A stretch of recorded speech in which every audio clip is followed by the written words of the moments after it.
You know what's wild? People always assume that if you're the one being proposed to, you hold all the power in the relationship. Like, he's the one chasing, so obviously he'll bend over backwards to keep you happy, right? That's what I believed. Anyway, I'm Stella, I'm 27, and I honestly thought I had love all figured out. Owen and I had been dating for 3 years. Solid, steady years where I convinced myself I was outsmarting him, like I was playing chess while he was stuck on checkers. We first crossed paths at a mutual friend's party, and honestly, he didn't even fit my usual type. Not the kind of guy I typically went for. But he was reliable, grounded, had his life together. He worked some office job buried in paperwork, so dull it nearly knocked me out whenever he tried explaining it, but stability sounded like a good deal. Stable meant husband material. And at 27, with every friend of mine either flashing rings or posting wedding photos, stability was exactly what I thought I needed. Owen was the kind of boyfriend who'd grab groceries without being asked, who'd give me a ride to the airport at 5 a.m. without whining, who'd actually listen when I ranted about my nightmare boss and act like it mattered. Dependable to the core. That should have made me feel lucky, but instead it gave me enough security to start pushing boundaries. Looking back now, that's when things started unraveling, when I got too sure he'd never walk away. Guys like Owen don't just abandon a 3-year investment, right? They're too decent, too settled, too afraid to start over. At least that's what I told myself when I came up with what I now realize was the dumbest plan in dating history. Back then, though, it felt brilliant. It felt like I was finally controlling the timeline instead of waiting for him to decide when to propose. I had this theory: if I pulled back, especially in the bedroom, he'd wake up, realize what he stood to lose, and finally step up. I wasn't cruel about it or anything, I just changed the rules. Intimacy became a reward system instead of something we shared naturally. I figured scarcity makes value. Basic economics, right? And honestly, I was tired of him coasting along while I was still waiting for a ring. 3 years is plenty of time to know if you want forever. I was over being the cool girlfriend who never brought up the future. So yeah, I tested my little experiment. And for a while, I really thought it was working. The thing with Owen was, he didn't push back when I shifted the dynamic. That should have been my first warning sign. When I said I was tired, had a headache, or just wasn't in the mood, he never argued. Never guilt me or got angry. He just went along with it, which I interpreted as respect for my space. Looking back now, I think he was mentally checking out, but I was too wrapped up in my strategy to notice. We still hooked up sometimes, but only on my terms, when I wanted to, and usually after he'd done something for me. Took me out somewhere nice, fixed something in my apartment, brought home those pricey face masks I loved. I turned us into this transactional setup where I held all the leverage. And the wild part, I convinced myself that was smart. That I was being strategic, not manipulative. I'd see him trying to figure out what he did wrong when I suddenly went cold, and instead of guilt, I felt powerful. Like finally, I was the one steering where things were going. My sister Paige warned me I was playing with fire, but I brushed her off. She was stuck with a boyfriend who couldn't keep a job, so what could she possibly know about strategy? Owen was devoted, maybe even obsessed, and I thought I was just using that to my advantage. That's what smart women do, right? Use what they've got to get what they want. And what I wanted was a ring before my 28th birthday. I had it all mapped out, the proposal, the wedding, the perfect timeline. I just needed Owen to keep up. So I doubled down. Kept pulling away. Kept making him work for every scrap of affection. I was sure that any day now he'd realize he had to lock me down before losing me. God, I was so clueless. Owen started staying at work later, which I first read as a good thing, like maybe he was saving up for a ring or planning some surprise. He'd come home around 8 or 9 instead of his usual 6, drained and distant. When I asked about his day, he'd give me these short, clipped answers that started to grate on me. I'd try to have a real conversation, and he'd act like I was annoying him. So naturally, I pulled back harder. If he wanted to act detached, fine. 2 could play. I made plans without him, went out with my co-workers more, posted pictures online looking amazing and carefree without him around. Let him wonder what I was doing for once. The strange part was, he never asked. Never acted jealous. Just told me, have fun, whenever I mentioned going out with Madison and the girls, which should have been a red flag, but I was too busy congratulating myself on being independent and mysterious. I thought I was keeping him on his toes. I thought I was following all the dating advice: don't be too available, keep your own life, make him chase you. What they don't tell you is what happens when he stops chasing completely. When Owen started going to bed before me, I told myself it was work stress. When he stopped initiating intimacy, I spun it as proof my plan was working, that he was finally respecting my boundaries. When he stopped bringing me little surprises or planning date nights, I figured he was finally understanding that he needed to step up his game if he wanted my attention. I was creating the perfect conditions for a proposal, making him realize what life would be like without me. Except, apparently, I was actually giving him a preview of what life would be like without me, and he was discovering that it wasn't nearly as devastating as I thought it would be. But I was too wrapped up in my own narrative to see what was really happening. I thought I was training him to value me more. Turns out I was just teaching him how to live without me. By month 6 of my brilliant strategy, Owen had basically turned into a roommate who occasionally said good morning. We were living together but existing in completely separate worlds. And somehow I'd convinced myself this was exactly where I wanted him. Grateful for whatever scraps of attention I threw his way, desperate to win back my affection, ready to do whatever it took to make me happy again. Except he wasn't desperate. He wasn't grateful. He was just done. But I couldn't see it because I was too busy being impressed with my own manipulation skills. When he'd come home from work and go straight to his computer or start reading some book, I'd tell myself he was giving me space to come to him. When he stopped complaining about our non-existent sex life, I thought I'd successfully trained him to be patient. When he stopped trying to plan romantic dinners or surprise me with things I liked, I figured he was saving his energy for the big proposal moment. I mean, that had to be what this was building up to, right? All this distance and tension had to be leading somewhere. Guys don't just accept a complete shutdown in intimacy unless they're planning something big, unless they're working up the courage to take the next step.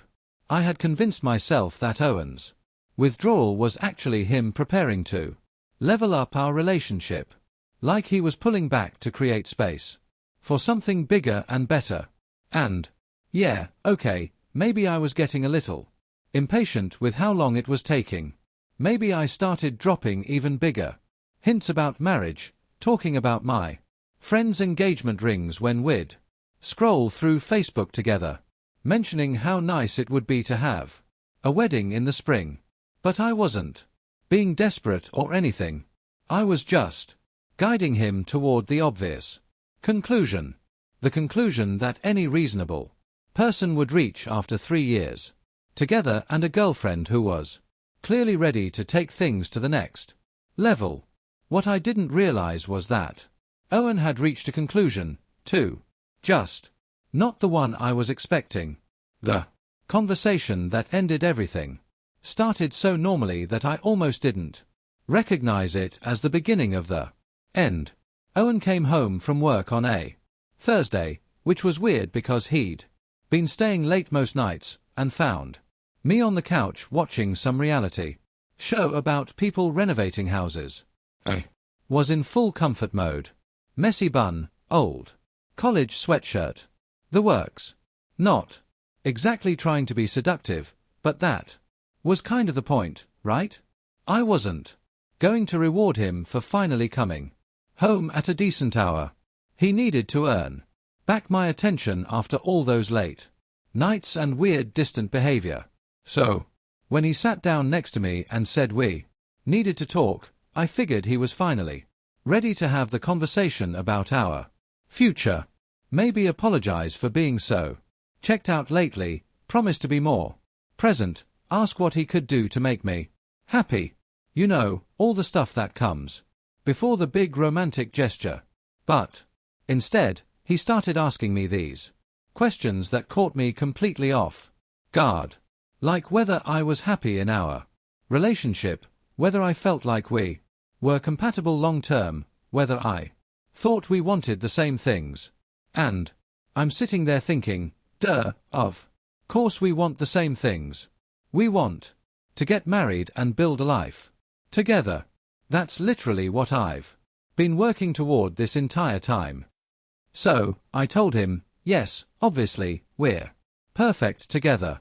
We just need to take the next step. That's when he got this weird look on his face and said something that made my blood freeze.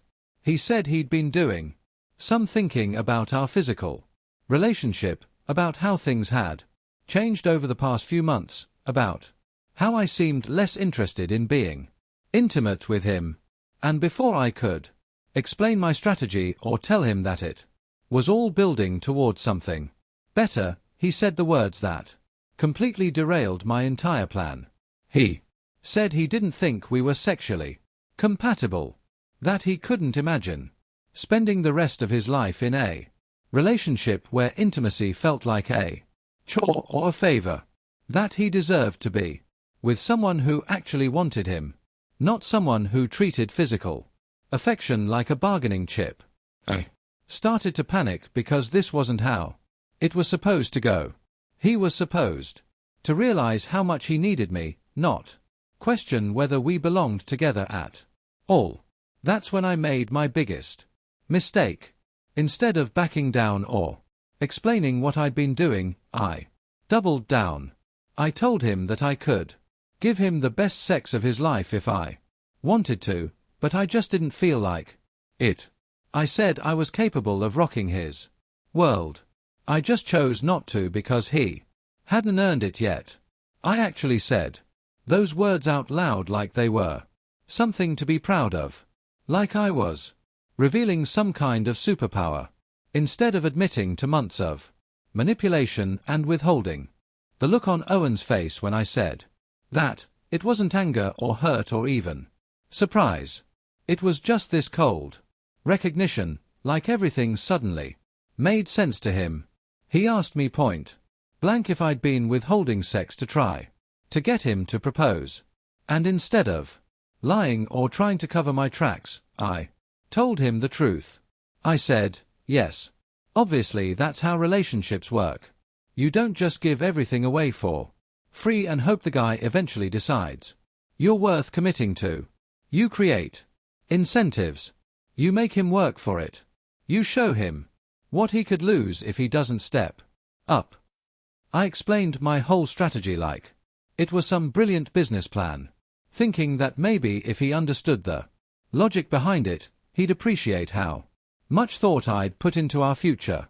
Instead, he just stared at me for what felt like forever and then said the most devastating thing anyone has ever said to me.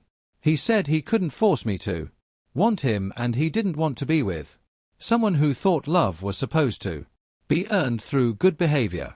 He said we were incompatible in a fundamental way that couldn't be fixed, and he was done trying to figure out what he'd done wrong to make me pull away.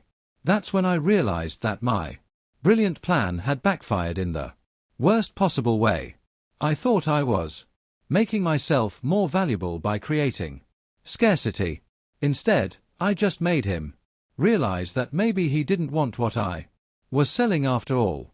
And the worst part, there was no taking it back. I couldn't undo months of manipulation and explain that I'd actually wanted him all along. I couldn't convince him that my strategy was separate from my actual feelings.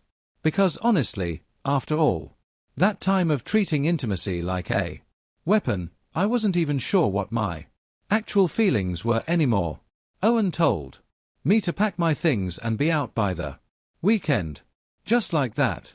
3 years together and he was giving me 3 days to find somewhere else to live. I tried everything, crying, apologizing, promising things would be different, even offering to prove right then and there how good things could be between us. But he just shook his head and said it was too late for all that, that I'd shown him exactly who I was and what I thought our relationship was worth, and he believed me. He said he couldn't trust that any future intimacy between us would be genuine instead of just another manipulation tactic, that he'd rather be alone than spend his life wondering whether his girlfriend actually wanted him or was just performing to get what she wanted. I kept trying to explain that I did want him, that the whole thing had just gotten out of hand, that I'd made a mistake in how I'd handled things. But he wasn't buying it. He said that if I'd really wanted him, I wouldn't have been able to turn it off like a faucet for months. That if I'd really loved him, I wouldn't have used his feelings for me as leverage to get what I wanted. And, honestly, I didn't have a good answer for that because deep down, I knew he was right. I had treated our relationship like a game where I was trying to win instead of something we were building together. I'd been so focused on getting to the finish line that I'd forgotten we were supposed to be running the race as a team. But admitting that felt like admitting that I'd destroyed the best relationship I'd ever had for literally no reason except my own impatience and need for control. So instead of taking responsibility, I got angry.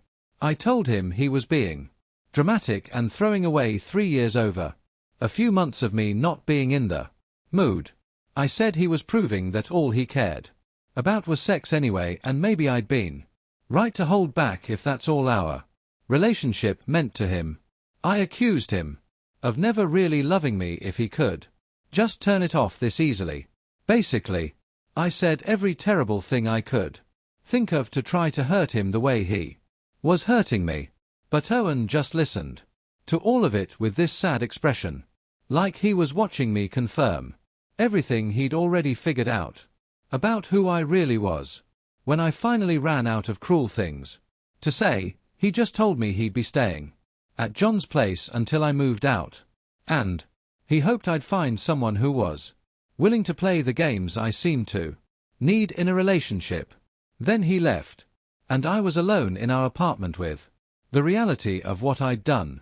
The next few days were a blur of panic and desperate damage control. I called him obsessively, left voicemails, apologizing and begging for another chance.